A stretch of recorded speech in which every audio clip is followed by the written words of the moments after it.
आज मैं आपको बताने वाला हूँ 11वीं जीव विज्ञान में लेसन नंबर फर्स्ट का 11वीं जीव विज्ञान में लेसन नंबर फर्स्ट का बायोडाइवर्सिटी बताऊंगा। छोटे छोटे पॉइंट है फर्स्ट चैप्टर में आपके, तो यहाँ पर है तो थोड़ा सा देख लीजिए बायोडाइवर्सिटी क्या होता है। ठीक है, वैसे आप सभी जानते होंगे बायोडाइवर्सिटी क्या होता है। जब भी हम अपने आसपास के वातावरण को देखते हैं तो हमें अनेक प्रकार के पेड़ पौधे, अनेक प्रकार के जीव जंतु दिखाई देते हैं। ठीक है, यही विविधता है, यही विविधता कहलाती है। ठीक है, ये विविधता बायोडाइवर्सिटी क्यों आती है तो आपको ये पता होना चाहिए। चाहे वो जीव हो चाहे पादप हो, जीव हो चाहे पादप हो, सभी में आकारिकी, मॉर्फोलॉजिकल,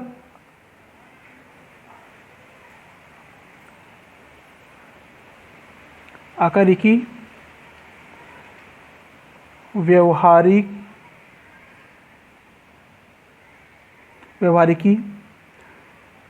एवं क्रियाकलाप, ऐसा एवं क्रियाकलाप में विभिन्नता होती है। किसमें विभिन्नता होती है?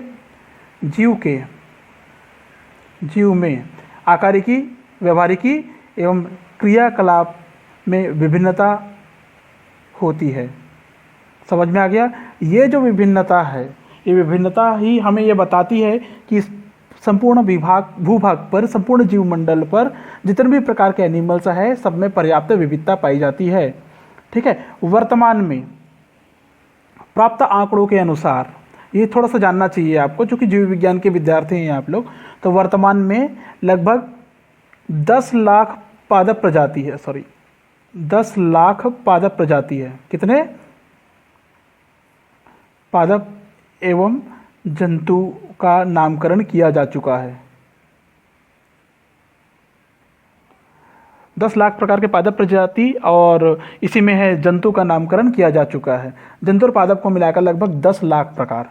ठीक है, अब बात आती है जो 10 लाख में है, 10 लाख में क्या क्या नामकरण किया जा चुका है, मतलब जान लीजिए वो डिस्कवर किया जा चुका है, खोजा जा चुका है, जाना गया है, पहचाना गया है। समझ में आया? तो इसमें सबसे ज़्यादा अगर संख्या है तो कीटों की संख्या सबसे अधिक है। संख्या में अधिकता, कीटों की संख्या में अधिकता है।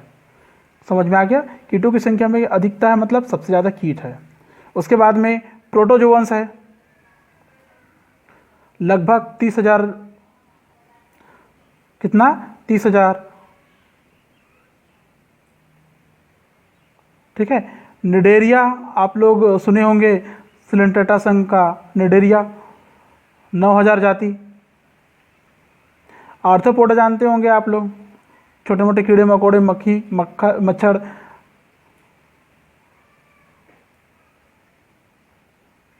इसकी संख्या लगभग 80,000 बताई जाती है।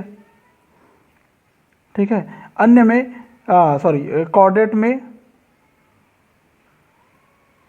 कॉर्डेट्स जितने भी एनिमल है, कॉर्डेट्स मतलब जिसमें वर्टिब्रल कॉलम बनता हो, 65,000 जातियाँ इसमें बताई जाती है। ठीक है, समझ में आया?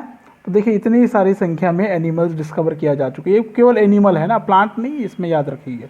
ये सारे जीव क्या होते हैं? आकार में, आमाप में, शारीरिक संरचना में, आंतरिक संरचना में, प्रकारात्मक रूप से, प्रजनन के दृष्टिकोण से, पर्यावरण के प्रति अनुकूलता में, सब में विभिन्नता दर्शाते हैं। अर्थात हम ये कह सकते हैं कि इसी विविधता को जीवन की विविधता कहते हैं, डाइवर्सिटी ऑफ लाइफ कहते हैं। जीवों में पाई जाने वाली इसी विविधता को डाइवर्सिटी ऑफ लाइफ करते हैं, जीवन की विविधता कहते हैं। समझ में आ गया? इस शब्द का सबसे पहले प्रयोग किसका? डाइवर्सिटी।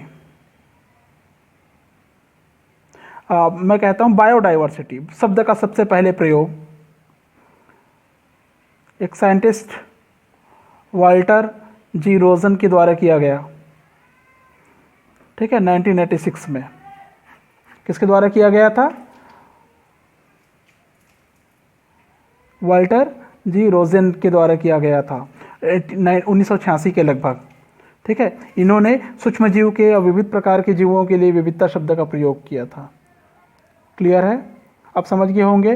प्रकृति में लगभग 19 लाख प्रकार के जंतु, शुरू में आपने पढ़ा 10 लाख प्रकार, वो पहले की डेटा थी, लेकिन अभी आपको मिलेगा ये 10 लाख संख्या बढ़ जाती है और पूरे प्रकृति में अगर गिनती कर लें हम, लगभग जो नामकरण किया जा चुका है उसके आधार पर 19 लाख प्रकार के जंतु, 35 लाख प्रकार के पादप मौजूद हैं। कितने? 19 लाख जंतु और कितने? 35 लाख पादप मौजूद हैं। ठीक है, ये पूरे के पूरे क्या बनाते हैं? लिविंग वर्ल्ड बनाते हैं। क्या बनाते हैं? लिविंग वर्ल्ड बनाते हैं। अब थोड़ा सा विविधता देखिए, समझ लीजिए, जहां एक और अमीबा है, अमीबा है, वहीं दूसरी ओर क्लेमाइडोमोनास है।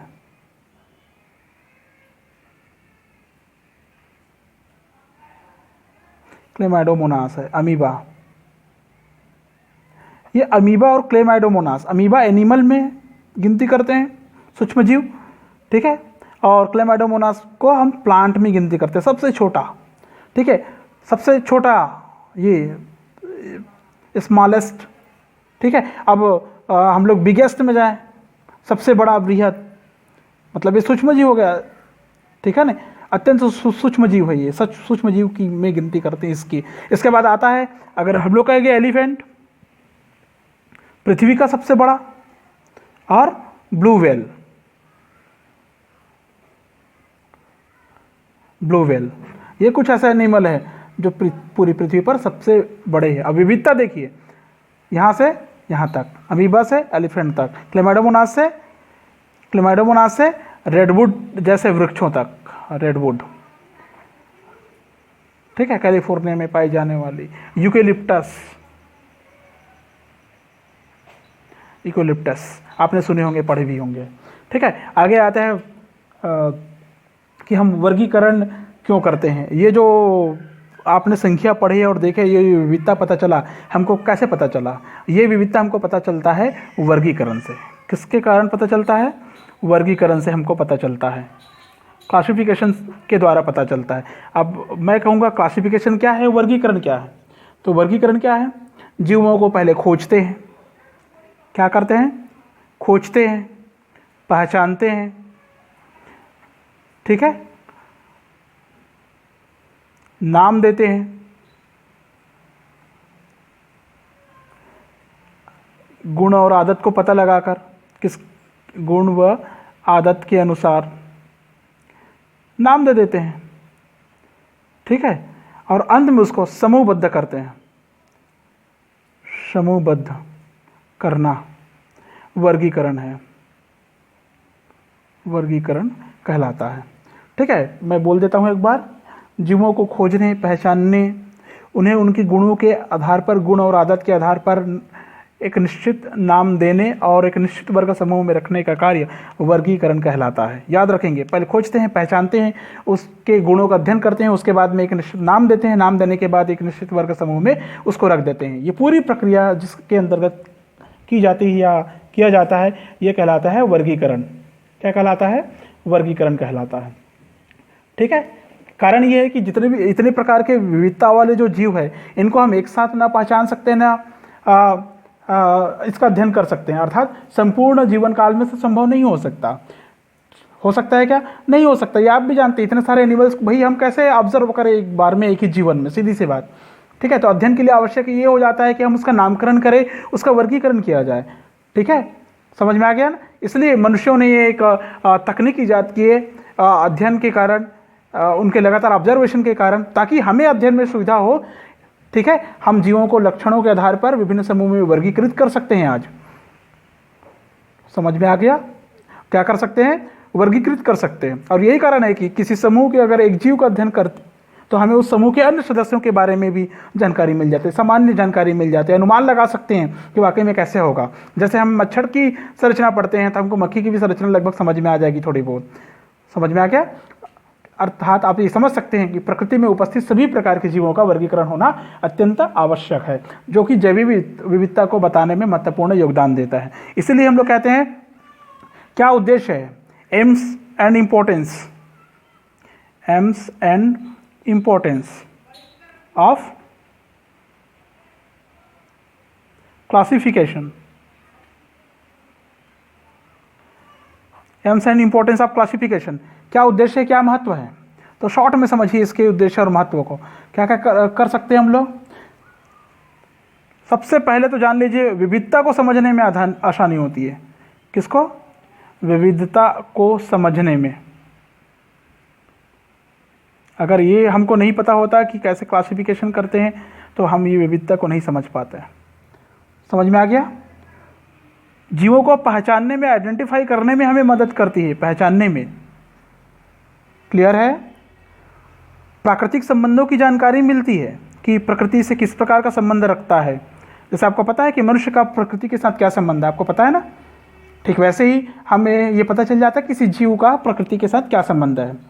जीवों की उत्पत्ति पता चलती है, जीवों की उत्पत्ति पता चल जाती है इससे। समझ में आ गया? ऑर्गेनिक इवोल्यूशन की प्रक्रिया समझने में मदद मिलती है। कार्बनिक विकास को समझने में मदद मिलती है, सहायता मिलती है। ठीक है, समझ में आ गया? और विकास के प्रमाण प्राप्त होता है। किसके प्रमाण? विकास के प्रमाण। विकास के प्रमाण से तात्पर्य है कि प्रकृति में कोई भी जीव अनायास ही पैदा नहीं होता। ठीक है, नित्य रोज वहाँ पर लगातार कोई ना कोई क्रियाएं होती रहती है, जिसके कारण वहाँ पर वो जीव पैदा हो जाता है जो आज हम लोग जानते हैं और पढ़ते हैं। समझ में आ गया? अब आता है इसके बाद वर्गीकरण। क्लासिफिकेशन तो आपने पढ़ लिया, वर्गीकरण भी आपने पढ़ लिया। वर्गीकरण में आपने पढ़ा कि नाम भी देते हैं हम लोग, नामकरण भी करते हैं। ठीक है, तो ये जानने के लिए, जैसे हम भारत में रहते हैं, भारत देश में एक जीव को अलग अलग क्षेत्रों में, अलग अलग राज्यों में, अलग अलग जगहों पर अलग अलग नाम से जाना जाएगा। आप जाके देख लीजिए, क्योंकि सबकी लगभग बोली और भाषा अलग अलग भौगोलिक संरचनाओं के आधार पर, जलवायु के आधार पर, संस्कृति के आधार पर अलग अलग होती है, हो सकती है। आप जाके देखिए, पता कर लीजिए, आपको जरूर मिलेगा ऐसा। इसलिए क्या करते हैं कि सर्वसुलभ सुविधा युक्त एक ऐसा नाम हो जिसका प्रयोग, जिस नाम से हम समस्त विश्व में अध्ययन कर सके, सभी जगह एक ही नाम से उसको जाना जाए। इसलिए एक पद्धति का विकास होता है जिसको हम लोग कहते हैं नॉमेनक्लेचर पद्धति। नाम पद्धति, nomenclature.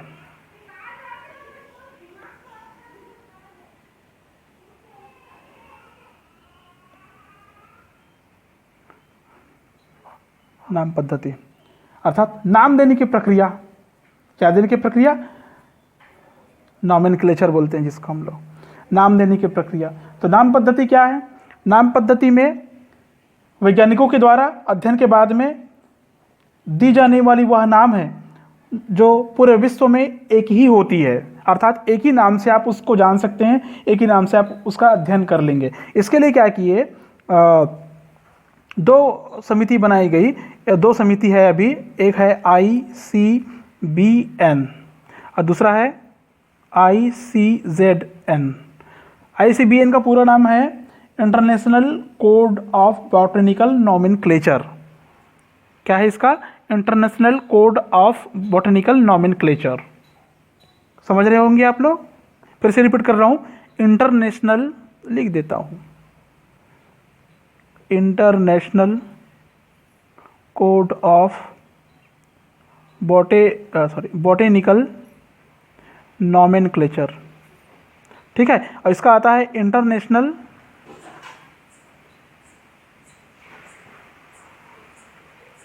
Code of zoological nomenclature. नाम से स्पष्ट है, जेड फॉर जूलॉजिकल, जूलॉजी मतलब प्राणी, जंतु। ठीक है, बी फॉर बॉटनी, बॉटनी मतलब वनस्पति का नामकरण करते हैं इस संस्था के द्वारा, जो इंटरनेशनल संस्था है। समझ रहे होंगे आप लोग। ठीक है, तो सबसे पहले हम लोग नामकरण में जाते हैं। एक नाम दिया जाता है, सुनिश्चित नाम दिया जाता है। सुनिश्चित नाम हम कैसे देंगे? जिस नाम को कोई वैज्ञानिक देता है, कोई व्यक्ति देता है, उस नाम को वैज्ञानिक नाम से संबोधित करते हैं हम लोग, वैज्ञानिक नाम कहते हैं। ठीक है, और प्रत्येक नाम के दो घटक होते हैं। प्रत्येक नाम के कितने घटक होते हैं? दो घटक होते हैं। अर्थात नाम पद्धति में प्रत्येक जीव का नाम दो घटक का होगा, दो पदों में होगा, दो घटक या पद में होगा। ठीक है, जिसमें से पहला उसके वंश नाम को दर्शाएगा, जीनस नेम। ठीक है, और दूसरा जो होगा वो उसके जाति को दर्शाएगा, जाति नाम को दर्शाएगा, स्पीसीज़ को दर्शाएगा। समझ में आ गया? ये दो घटक होते हैं नाम पद्धति में, पहला शब्द उसके वंश को दर्शाता है, दूसरा शब्द जाति को दर्शाता है। इसको बोलते हैं द्विनाम पद्धति। क्या बोलते हैं हम लोग? द्विनाम पद्धति, द्विनामकरण पद्धति। द्विनामकरण पद्धति कहने का तात्पर्य होता है कि प्रत्येक जंतु का नाम, प्रत्येक पौधे का नाम दो शब्दों में लिखा जाता है, दो पदों में लिखा जाता है, उसको बोलते हैं हम लोग द्विनामकरण पद्धति। समझ में आ गया? क्योंकि सारे जीवों का स्थानीय नाम अलग अलग हो सकता है। उदाहरण देख लीजिए आप लोग, द्विनाम पद्धति उदाहरण देख लेंगे ना आप लोग। गौरैया चिड़िया सभी जानते होंगे, गौरैया, गौरैया। हाउस स्पैरो बोलते हैं जिसको हम लोग, हाउस स्पैरो। इसका नाम सभी जगह अलग अलग है, ठीक है। उत्तर भारत में अगर आप जाते हैं, आप उत्तर भारत में अगर आप जाते हैं तो गौरैया का नाम है गौरैया, ठीक है। अगर आप आंध्र प्रदेश में जाते हैं तो इसको बोलते हैं पिच्चुका। क्या बोलते हैं? पिच्चुका। हॉलैंड चले जाएं आप तो वहाँ का स्थानीय बोली, हॉलैंड की स्थानीय बोली में उसको मुश्य कहा जाता है, मुश्य, ठीक है। अगर आप जापान जाते हैं तो जापान में हाउस स्पैरो को सुजून कहा जाता है। क्या कहा जाता है? सुजून कहा जाता है। और अगर आप इंग्लैंड की रुख करते हैं, इंग्लैंड, तो वहाँ पर बोलते हैं इसको हाउस स्पैरो बोलते हैं। क्या बोलते हैं? हाउस स्पैरो, हाउस स्पैरो बोलते हैं। समझ में आ गया? तो देखो कितनी सारी समस्या है। जिस एक पक्षी को हम लोग गौरैया कह रहे हैं उसको अलग अलग जगह देखो कैसे नाम।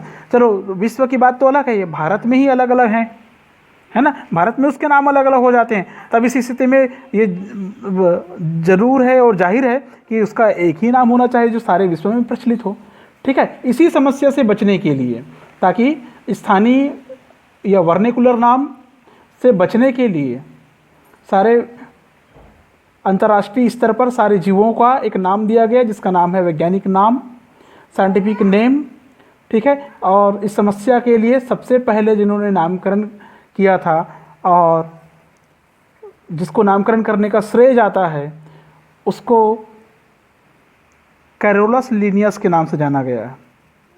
कैरोलस लीनियस काफ़ी प्रचलित वैज्ञानिक है बायोलॉजी के और साइंस के। कैरोलस लीनियस, समझ रहे हो? कैरोलस लीनियस, ठीक है। इन्हें ही सर्वप्रथम वैज्ञानिक नाम देने का श्रेय जाता है, कैरोलस लीनियस को, ठीक है। अब चूँकि आप नामकरण पढ़ रहे हैं तो नामकरण द्विनाम पद्धति पढ़ रहे हैं। नामकरण पद्धति में सबसे पहले नाम देने का श्रेय किसको जाता है? कैरोलस लीनियस को जाता है, ठीक है, द्विनामकरण पद्धति। उसके बाद में आता है त्रिनामकरण पद्धति। क्या? त्रिनामकरण पद्धति। द्विनामकरण पद्धति में आपने पढ़ा दो शब्दों में नाम, ठीक है ना, दो शब्दों में। और त्रिनामकरण पद्धति में क्या होता है? त्रिनाम बता देता हूँ थोड़ी देर के लिए आपको। त्रिनाम पद्धति, त्रिनाम पद्धति में क्या होता है? जंतु का नाम तीन शब्दों में होगा, ठीक है ना। तीन शब्दों में होगा मतलब पहला शब्द उसके जीनस को दर्शाएगा, दूसरा शब्द उसके जाति को दर्शाएगा, तीसरा शब्द उसके सब स्पीसीज को दर्शाएगा। समझ में आ गया? फॉर एग्जाम्पल इसका एग्जाम्पल देखेंगे आप। क्रो को, एक कौवा है, भारतीय कौवा है, ठीक है। भारत में इस कौवे का नाम है, वैज्ञानिक नाम, अंग्रेजी लिखूं, कॉर्वस स्प्लेंडेंस। कॉर्वस, देखो कॉर्वस स्प्लेंडेंस, ठीक है। अगर भारत के बाद अगर आप जाते हैं लंका, श्रीलंका की ओर रुख करते हैं, लंकाई कौवा, लंकाई कौवे का नाम आ जाता है इसमें कॉर्वस स्प्लेंडेंस प्रोटोगेलस, ठीक है। अगर आप बर्मा जाते हैं तो बर्मा में कौवा का नाम बदल जाता है और ये हो जाता है कोरवस स्प्लेंडेंस इंसोलेंस। क्या हो जाता है? इंसोलेंस हो जाता है। देखिए ये पहला शब्द जीनस, दूसरा शब्द स्पीसीज, तीसरा शब्द सब स्पीसीज को दर्शाता है, सब स्पीसीज को दर्शाता है। समझ में आ गया? कोई समस्या अगर होगा तो आप मेरे से पूछ सकते हैं, सवाल कर सकते हैं। आपको समझ में आ गया होगा द्विनाम पद्धति और त्रिनाम पद्धति। ठीक है, तो थोड़ा ये भी देख लीजिए कि नामकरण पद्धति के अनुसार जीव का कैसे कैसे नामकरण करते हैं, किस नियम को ध्यान में रखकर नामकरण करते हैं। तो नामकरण करने के लिए पद्धति या द्विनाम पद्धति के नियम, द्विनाम पद्धति के नियम देखिए, फटाफट देख लीजिए द्विनाम पद्धति के क्या क्या नियम है। पहला नियम ये कहता है कि जब हम किसी भी जीव का नाम लिखें तो भाषा कैसी होनी चाहिए? लैटिन भाषा होनी चाहिए। कैसी भाषा होनी चाहिए? लैटिन भाषा होनी चाहिए। लैटिन भाषा मतलब तिरछे अक्षरों में लिखते हैं उसको, तिरछे अक्षरों में लिखते हैं, तिरछे अक्षरों में लिखते हैं। समझ में आ गया? तिरछे लिखते हैं। जैसे आम का लिखना है आपको, आम का, तो ये क्या होगा?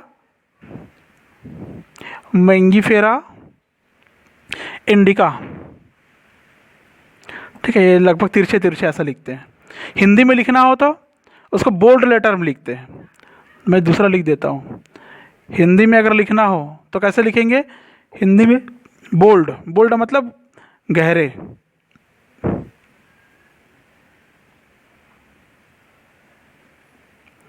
गहरे लेटर में लिखेंगे, या इसको अंडरलाइन करते हैं ऐसा, मैंगीफेरा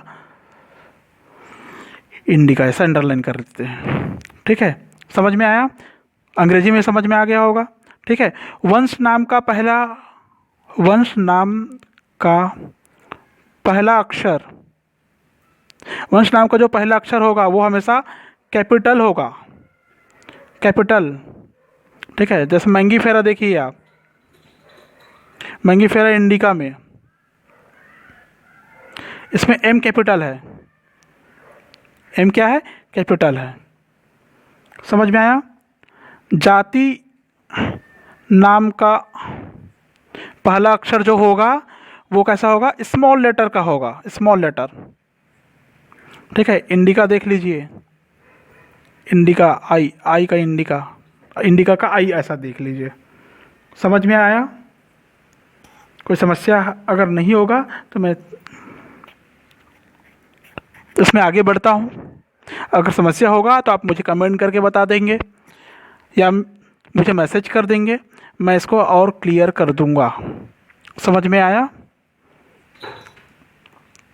आगे, यदि वंश नाम, जाति नाम जो लिखे हैं वो सरल नहीं है, छोटे नहीं हैं, उच्चारण में आसान नहीं है, तो वंश नाम और जाति नाम का कोई मतलब नहीं रह जाता। कहने का मतलब ये है कि नामकरण सरल होना चाहिए। नामकरण कैसा होना चाहिए? सरल होना चाहिए। वंश हमेशा संज्ञावाचक होना चाहिए। वंश कैसा होना चाहिए? संज्ञावाचक। ठीक है, कैसा होना चाहिए? सरल और उच्चारण में आसान होना चाहिए, सरल और उच्चारण में आसान होना चाहिए। समझ में आ गया? तो इस प्रकार द्विनाम पद्धति के नियम है, इसके आधार पर हम नामकरण करते हैं। इस पूरे नामकरण पद्धति का संपूर्ण नियम है कैरोलस लीनियस के एक पुस्तक आता है, उसमें उस पुस्तक का नाम है स्पीसीज प्लांटेरम। प्लांटेरम, सबसे पहले प्लांटेरम से स्पष्ट हो रहा होगा कि ये प्लांट का वर्णन किया हुआ बुक है, कैरोलस लीनियस। ठीक है, फादर ऑफ नॉमेनक्लेचर कहा गया है इसको, सबसे पहले इन्होंने ही वर्णन किया था। ठीक है, समझ में आ गया? चलिए आगे बढ़ते हैं हम लोग। और आगे मैं थोड़ा सा बता देता हूँ लाभ और हानि। लाभ क्या होते हैं और हानि क्या होते हैं। लाभ में क्या होगा? सीधी सी बात है क्या लाभ होगा? पहचान और अध्ययन में सुविधा होती है। पहचान व अध्ययन में सुविधाजनक होती है अगर ये नामकरण हो गया तो। ठीक है। दूसरा लाभ हमें ये होता है कि अंतर्राष्ट्रीय स्तर पर हम अध्ययन कर सकते हैं। अंतर्राष्ट्रीय स्तर पर अध्ययन कर सकते हैं क्योंकि नाम एक है इसलिए। ऐसी कुछ हानि भी है, सॉरी हानि तो फिलहाल नहीं है कि नामकरण का हानि क्या होगा। लाभ का ध्यान में रखेंगे आप लोग। ठीक है, ठीक है। द्विनामकरण पद्धति है और ये त्रिनामकरण पद्धति है। द्विनाम और ये त्रिनाम याद रखेंगे ना, ये पूरे नियम है द्विनाम के नियम। उसके बाद में ये आ गया लाभ। ठीक है, आज का वीडियो यही तक। आगे नेक्स्ट वीडियो में हम अगला टॉपिक देखेंगे।